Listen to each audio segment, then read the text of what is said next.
Inilah Injil Tuhan kita Yesus Kristus menurut Matius. Dimuliakanlah Tuhan.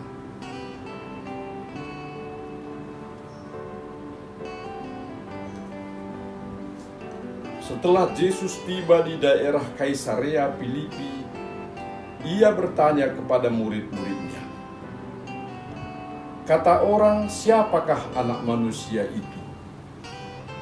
Jawab mereka, "Ada yang mengatakan Yohanes Pembaptis, ada juga yang mengatakan Elia, dan ada pula yang mengatakan Yeremia atau salah seorang dari para nabi."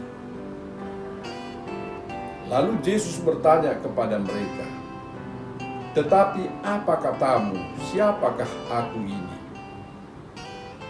Maka jawab Simon Petrus, "Engkau adalah Mesias, Anak Allah yang hidup." Kata Yesus kepadanya, "Berbahagialah engkau Simon bin Yunus, sebab bukan manusia yang mengatakan itu kepadamu, melainkan Bapa-Ku yang di surga. Dan aku pun berkata kepadamu, engkau adalah Petrus, dan di atas batu karang ini aku akan mendirikan jemaatku, dan alam maut tidak akan menguasainya. Kepadamu akan kuberikan kunci kerajaan surga. Apa yang kau ikat di dunia ini akan terikat di surga, dan apa yang kau lepaskan di dunia ini akan terlepas di surga." Demikianlah sabda Tuhan. Terpujilah Kristus.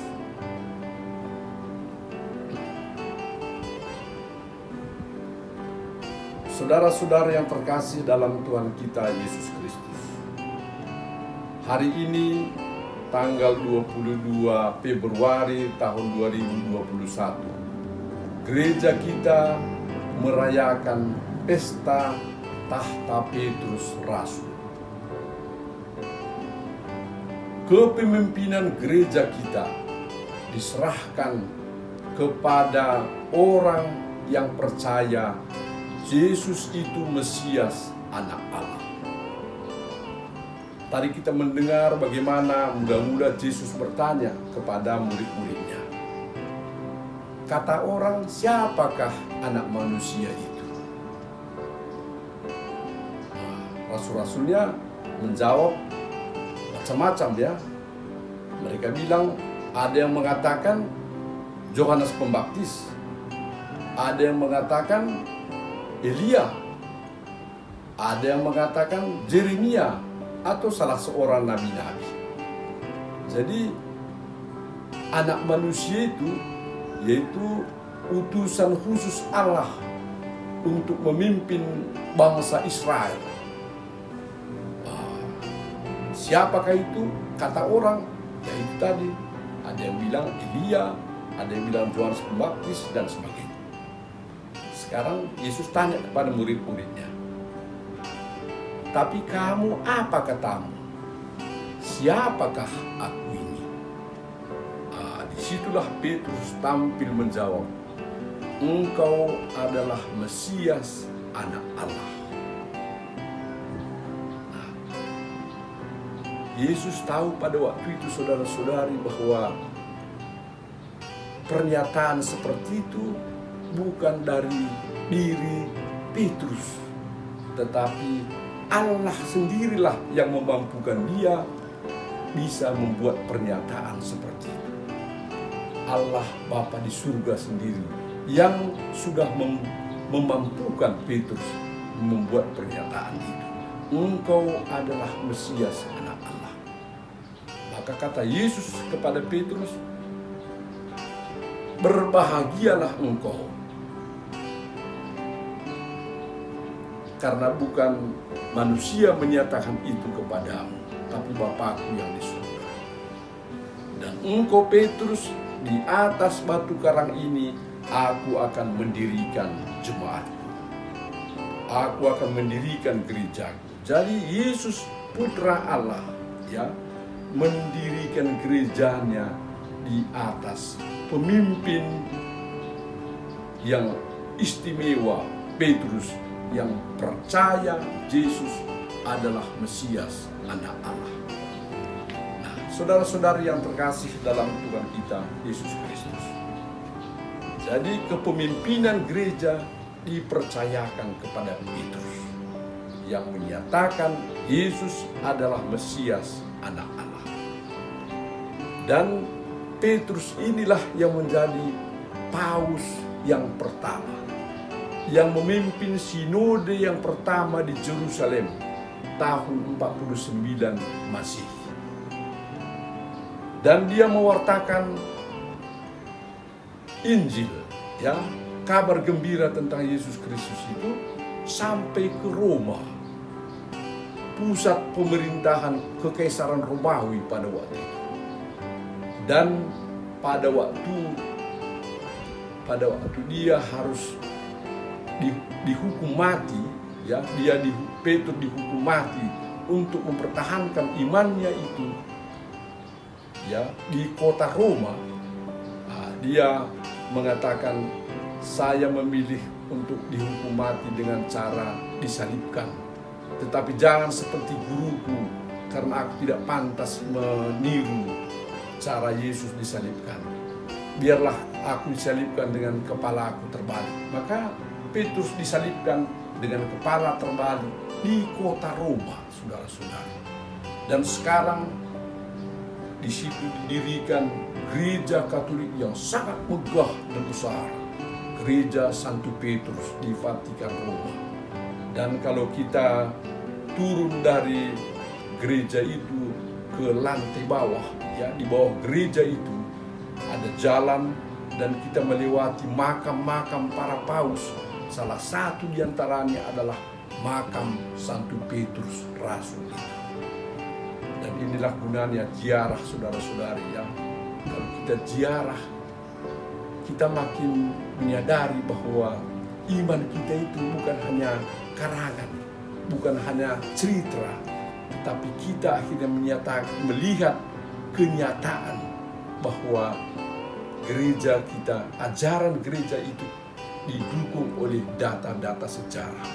Makam, kalau kita misalnya ziarah ke Tanah Suci, kita melihat bagaimana ada kota Kapernaum, kita melihat bagaimana ada Taman Zaitun, Kebun Zaitun, ada tempat perjamuan makan terakhir, malam terakhir, macam-macam itu, saudara-saudari. Sehingga kita akhirnya makin menyadari, ya, bahwa iman kita itu, ya, bukan hanya karangan, saudara-saudari, tapi didukung oleh kenyataan data-data sejarah. Kita makin mengalami seperti gereja Santo Petrus itu, kita bisa turun ke bawah dan kita melihat makam Santo Petrus di situ, di bawah gereja itu, saudara-saudara.